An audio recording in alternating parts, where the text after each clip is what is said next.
Supreme court of Pakistan के फैसले के बाद पार्लियामान में सियासी जमातों की पोजीशन क्या होगी। मुस्लिम लीग नून की कौमी असम्बली में 108, पीपल्स पार्टी की 68 नशिस्तें रह जाएंगी। हुक्मरान जमात मुस्लिम लीग नून की कौमी असम्बली में कुल 108 नशिस्तें बचेंगी, जबकि पीपल्स पार्टी की नशिस्तों की तादाद 68 रह जाएगी। जमयत उलमा इस्लाम फे की नशिस्तें 11 से कम होकर 8 रह जाएंगी। नून लीग, पीपी और MQM समेत दीगर जमातों पर मुश्तमिल हुक्मरान इत्तेहाद के अरकान की तादाद 209 है। इस वक्त सुन्नी इत्तेहाद कौंसिल यानी तहरीक इंसाफ के अरकान समेत अपोजिशन के मजमूई अरकान की तादाद 97 है। मखसूस नशिस्तें मिलने के बाद ये तादाद 120 हो जाएगी।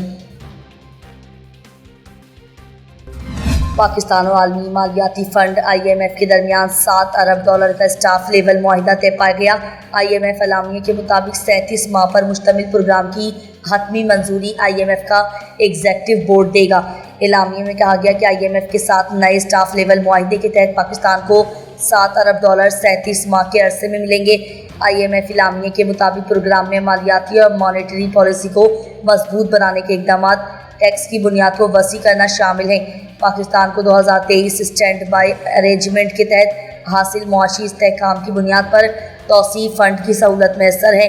एलामिया में कहा गया कि गुज़िश्ता एक साल में पाकिस्तान में महंगाई में कमी और ज़र मुबादला के ज़खायर बेहतर हुए। पाकिस्तान में मुआशी इस्तेहकाम को फ़रोग़ हासिल हुआ। नया कर्ज प्रोग्राम पाकिस्तान में मुआशी इस्तेहकाम का बाइस बनेगा। एलामिया में कहा गया है कि मुआशी इस्तेहकाम के लिए पाकिस्तान टैक्स आमदनी बढ़ाएगा। कर्ज प्रोग्राम के दौरान GDP में टैक्सों का हिस्सा 3% तक बढ़ाया जाएगा। रिटेल सेक्टर में भी टैक्स नेट बढ़ाया जाएगा।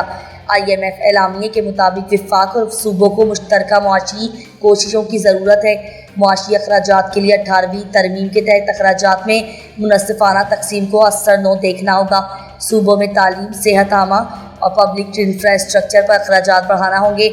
आमदन बढ़ाने के लिए सूबों को सेल्स और ज़रूरी टैक्स बढ़ाना होगा। एलामिया में कहा गया कि 1 जनवरी 2025 तक विफाक और सूबों को इनफरादी और कारपोरेट इनकम टैक्स से मुतालिक ज़रूरी कानून साजी भी करना होगी। IMF एलामिया में कहा गया है कि उन मकासद के उसूल के लिए पाकिस्तान को बाहमी दोस्तों की मदद बहुत अहम होगी। वज़ीर ख़ज़ाना मोहम्मद औरंगज़ेब ने बरतानवी इंटरनेशनल इन्वेस्टमेंट बोर्ड के वफ़द से मुलाकात की। मुलाकात में पाकिस्तान की मुआशी सूरत हाल के मुख्तलिफ पहलुओं पर तबादला ख्याल किया गया। मुलाकात में वज़ीर ख़ज़ाना ने पाकिस्तान की बेहतर होती हुई मुआशी सूरत हाल पर रोशनी डालते हुए कहना था कि माली साल 2024 के लिए GDP की शरह नमू 2.4% रही। माली साल 25 में GDP तकरीबन 3.6% तक बेहतर होने की तवक्का है। मुल्की ज़र मुबादला के ज़खायर इजाफे के साथ 9 अरब 40 करोड़ तक हो गए। पाकिस्तान ने कैपिटल मार्केट्स में सरमायाकारों के एतमाद को बहाल किया। जून 2024 में मुल्क में अफरात ज़र की शरह 12.6% तक कम हुई। उनका कहना था कि IMF के साथ स्टैंड बाई अरेंजमेंट प्रोग्राम कामयाब रहा। नए लॉन्ग टर्म प्रोग्राम के लिए IMF के साथ बातचीत जारी है। टैक्स 20 में इजाफा और FBR की डिजिटाइजेशन हुकूमती तरजीह है। वज़ीर ख़ज़ाना ने बोर्ड को तवानाई की पैदावारी लागत को कम करने के लिए इक़दाम से आगाह किया।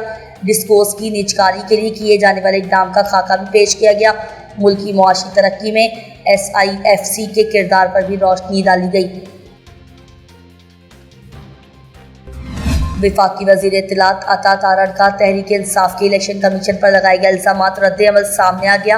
वफाकी वज़ीर इत्तलात अता तारड़ का कहना है कि इंट्रा पार्टी इलेक्शन आपने ठीक नहीं करवाए। पार्टी टिकट और डिक्लेरेशन आपने जमा नहीं करवाई। वो सियासी जमात जिसका पार्लियामान में वजूद हो वो आपने ज्वाइन नहीं की। इस केस में PTI के MNA के तौर पर डिक्लेयर किए जाने की दरख्वास्त आपने नहीं दी। आप कसूरवार इलेक्शन कमीशन को कह रहे हैं। उन्होंने मजीद कहा है कि सिर्फ आप मासूम हैं और बाकी सब कसूरवार हैं।